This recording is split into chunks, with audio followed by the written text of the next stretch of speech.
कभी झांसा देते हैं अच्छे दिन आएंगे। जो माननीय प्रधानमंत्री जी जो बोले थे कि साल में 2 करोड़ नौकरी देंगे, वो सब कहाँ गया? ये क्या कह रहे हैं, इसका कहने का कोई तर्क ही नहीं है। देश के लिए दुर्भाग्य की बात है कि पहले तो वो जो 15 लाख रुपये काले धन के रूप में इंडिया के लोगों को देने वाले थे, पहले वो दे और उस पैसे से इस मुल्क के लोग जो है डिजिटल के माध्यम से ट्रांसफ़र करने का काम करेंगे। रोटी डिजिटल मिलता है क्या? आज भी लोग गरीब सड़क पे 1 जून के रोटी के लिए तरस रहे हैं। नमस्कार, बोलता बिहार देख रहे हैं आप और मैं हूं सरफराज आलम। पीएम भारत के प्रधानमंत्री नरेंद्र मोदी ने मन की बात में एक बात उन्होंने कही है कि देशवासियों से उन्होंने अपील की है कि एक दिन के लिए सभी देशवासी जो है वो छोटी छोटी लेन देन भी जो है डिजिटल पेमेंट के तौर पर करे। इसको लेकर सहरसा के लोग क्या कुछ कहते हैं और सहरसा के लोगों का क्या प्रतिक्रिया है, इसको लेकर पहले उनकी बातों को सुनिए। मैं कहना चाहता हूं माननीय पीएम मोदी जी से कि आप क्या क्या कहिएगा जनता को, हिंदुस्तान के जनता को क्या क्या कहिएगा। कभी आप कहते हैं कि थाली बजाओ कोरोना भगाओ, कभी कहते हैं दीप जलाओ कोरोना भगाओ, कभी झांसा देते हैं जो अच्छे दिन आएंगे। अच्छे दिन तो माननीय प्रधानमंत्री यही है जो रोड पर गरीब मर रहा है। अगर आपका कोई कार्यकर्ता आवे, हम दिखाते हैं तो जिनके पास खाने के लिए भी नहीं है, हजारों परिवार को, जिसको अपना घर नहीं है, ये कहते हैं लॉकडाउन पेमेंट करो, कभी मोबाइल से पेमेंट करो, ये करो वो करो। अरे गरीब के घर से कहाँ मिलेगा? गरीब को रहेगा तब ना आपका लेन देन मोबाइल से करेगा, पे फोन से करेगा। माननीय प्रधानमंत्री जी से मैं कहना चाहता हूँ, जो कब तक हिंदुस्तान के जनता को, गरीब जनता को आप झांसे में देते रहिएगा। डिजिटल से कैसे करें? सबसे तो पहली बात है, इस देश में जो भूखमरी या बेरोजगारी सबसे चरम सीमा पर है। जब बेरोजगार लोग रहेंगे तो कहाँ से डिजिटल करेगा पेमेंट? तो बताइए। लोग सड़क पर बौख रहा है, भूखमरी से मर रहा है। जो माननीय प्रधानमंत्री जी जो बोले थे कि साल में 2 करोड़ नौकरी देंगे, वो सब कहाँ गया? ना शिक्षा व्यवस्था सही है, ना आपको स्वास्थ्य व्यवस्था सही है, तो कुछ सही ही नहीं है।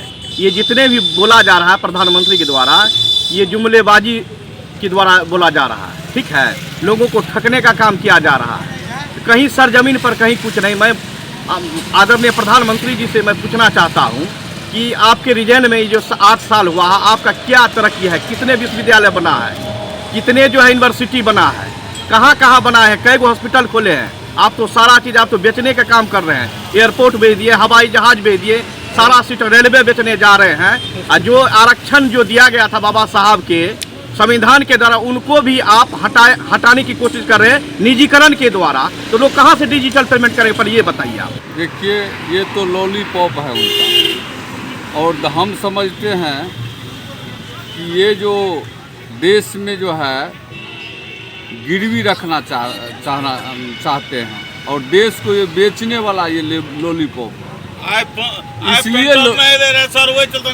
इसलिए लॉलीपॉप है कि आप देख लीजिए महंगाई के आलम छाया हुआ है पूरे देश में। इसके हिंदुस्तान के बगल में नेपाल है, नेपाल देश बहुत महंगा देश हुआ करते हैं, उससे ज़्यादा महंगाई जो है आपके भारत में हो गया है। और ये कह रहे हैं कि जो कौन पेमेंट कर रहे हैं? Digital payment. किसी के घर में खाने के लिए पैसा नहीं है, कड़वा के तेल 200 रुपये हो गया है, महंगाई से मर रहा है, बच्चा पढ़ नहीं रहा है। ये क्या कह रहे हैं, इसका कहने का कोई तर्क ही नहीं है। देश के लिए दुर्भाग्य की बात है। मोदी जी इस देश को डिजिटल इंडिया के रूप में कन्वर्ट करना चाह रहे हैं, और हकीकत है इस देश के लोगों के पैकेट में पैसा नहीं है। पॉकेट में पैसा उसके परिवार को चलाने के लिए नहीं है, बच्चों की शिक्षा के लिए नहीं है, स्वास्थ्य के लिए नहीं है, और वो कह रहे हैं कि अब पेमेंट को डिजिटल के रूप में कन्वर्ट किया जाए।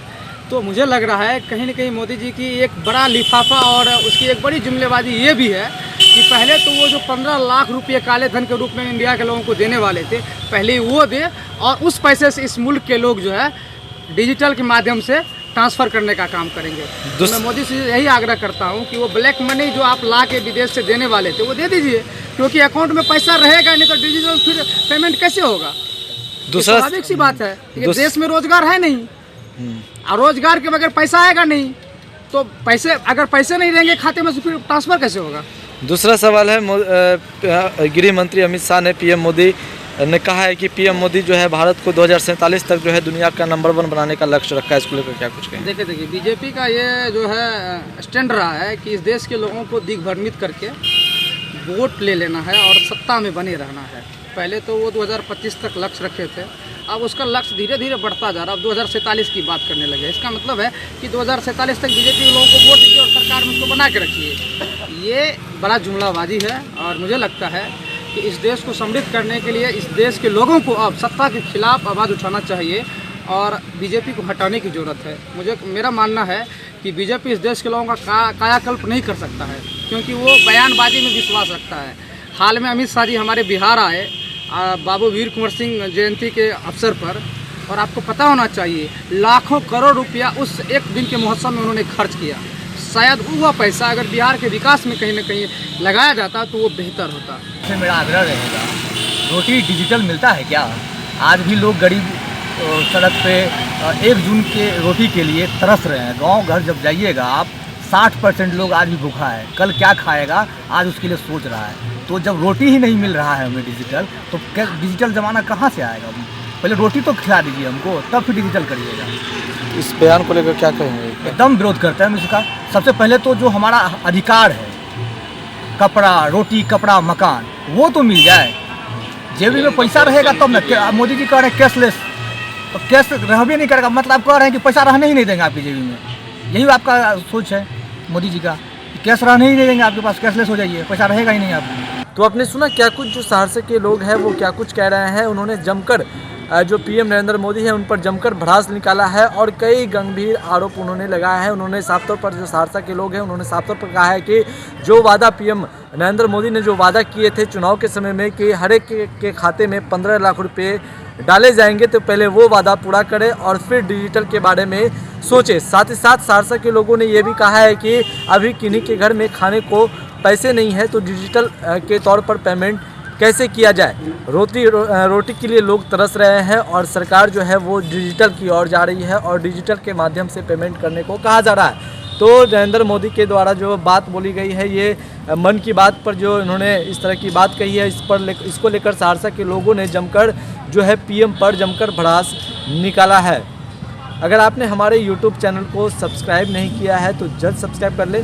फेसबुक पेज के माध्यम से देख रहे हैं तो फेसबुक पेज को लाइक करें, शेयर करें। आपको यह खबर कैसी लगी कमेंट बॉक्स में ज़रूर दें। धन्यवाद।